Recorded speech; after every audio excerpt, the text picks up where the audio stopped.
The Spirit of Healing by Fleur and Anna. The primitive magician, the medicine man or shaman, is not only a sick man, he is above all a sick man who is being cured, who has succeeded in curing himself. Mircea Eliade, Shamanism, Archaic Techniques of Ecstasy. My opening statement. My vision is that all beings find their own sovereign way of inner union and path of grace, truly nourishing the inner garden of themselves and thus garden of us all. Your way through the events of now is your divine right to choose. Preserving and protecting that right among all living beings is essential to my path and the many who walk beside me.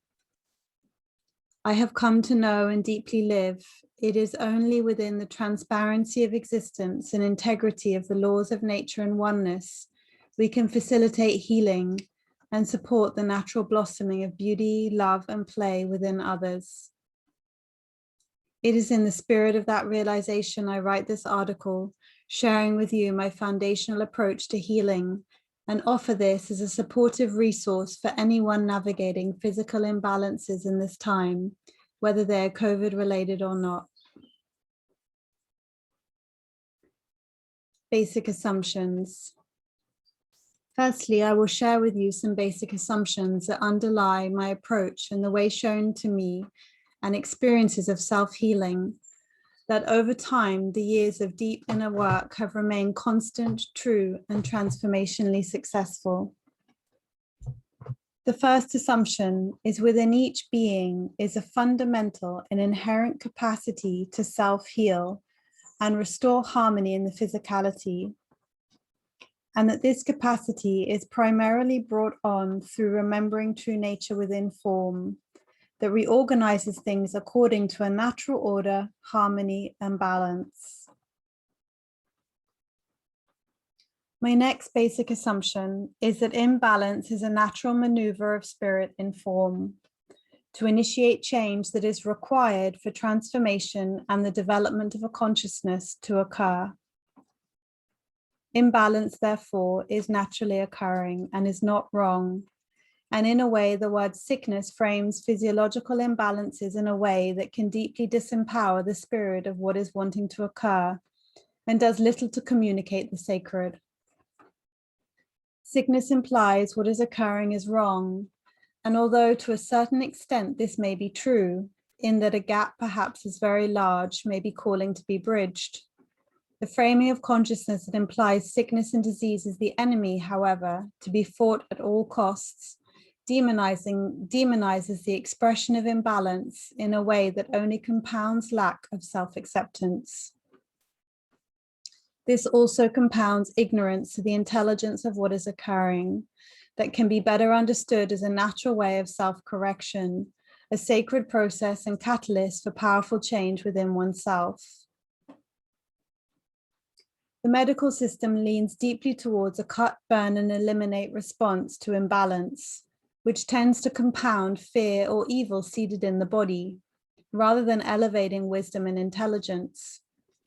Often, medical procedures deeply degrade the innate capacity and intelligence within the body to self-heal and regenerate, creating more competitive environments than cooperative ones within which the body wisdom could thrive.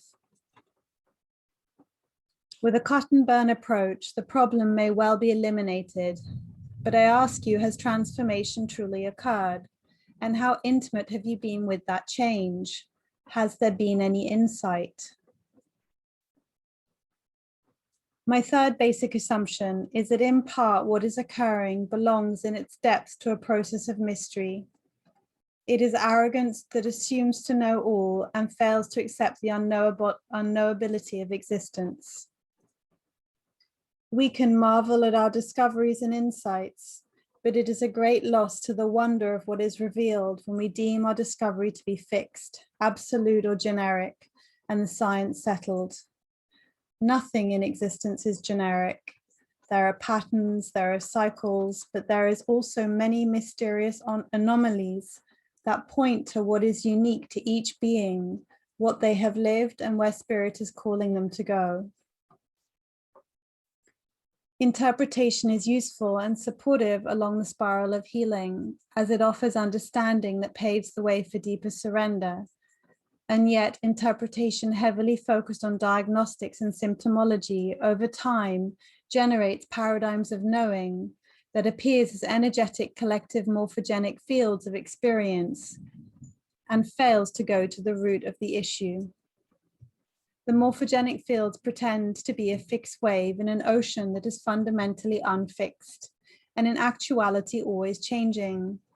Interpretations that may have little transformational benefit to you and your unique process in unfolding. This leads me to understanding that things need to stay open and fluid, moving and changing, as processes that are life-giving are fluid and changing.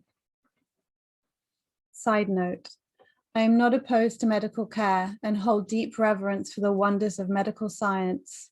I just acknowledge where medical science has been hijacked by ignorance, arrogance, and self-serving agendas, and that it should never be separated as a science from cultivating the wisdom of spirit. With power comes great responsibility. I would like to give you an example of the power of these morphogenic fields in diagnostics and experience.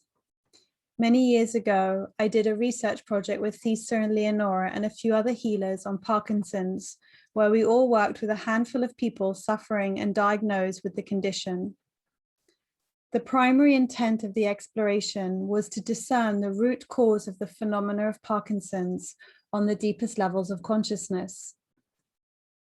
It was incredible. I think the majority of our clients had described how their symptoms, such as shaking, increased up to 6 times in intensity after being diagnosed with Parkinson's.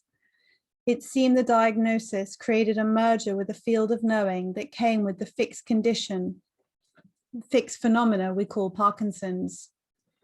Most of our clients decided they wanted to give their condition another name of their own choosing to support a disidentification process from that field as a process of reclaiming back their body. This, along with trauma healing, successfully reduced their symptoms, working with the foundations of consciousness. This leads me to my fourth assumption. Self-healing requires a level of claiming self-responsibility for one's own process alongside an openness to the unknown. Feedback or healing processes from the medical system or holistic system should not be ruled out as your unique way of grace, but determined by inner listening and instinctively choosing external alchemy options that support the inner alchemy that is unfolding. If you are really going to be open to the intuitive flow of healing, you may want to include as many potentialities as possible so you can really draw in what your body truly needs uniquely. I have countless stories as a doula that exemplify the fact that Shakti is Shakti and will flow intelligently anywhere and everywhere, in hospital or out.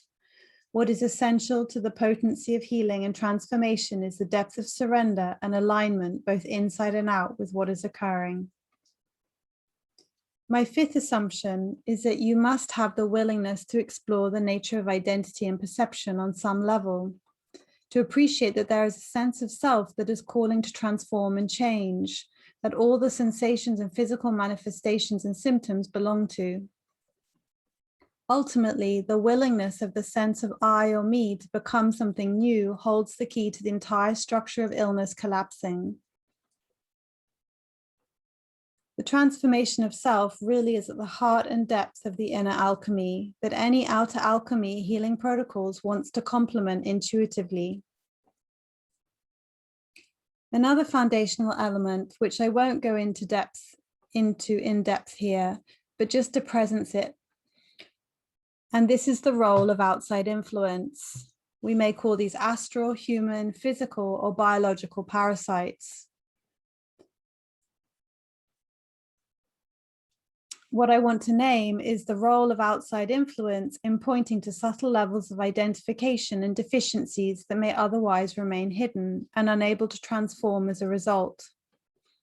We are living in a time where the outside influences have amped up massively, and thus the opportunity to recognize where there is forgetting within oneself is profoundly clear. My final and most foundational assumption is the absolute, fundamental, unchanging reality or deepest inner silence, when grounded into, provides the foundation for all healing and is recognizable to be what is midwifing the change.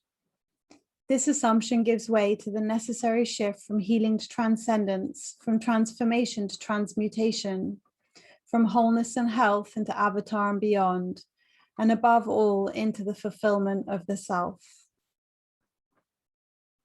So to summarize, all beings have the capacity to self-heal and transform.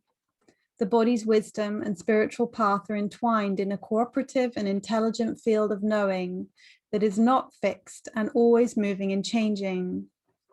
And this field is inherently driven by what is life-giving. Imbalance is an organic catalyst for evolving beyond what we have previously experienced or known before. And there is a sacred key we contact when we can honor the body as a sacred vessel of emptiness, steeped in mystery at every turn.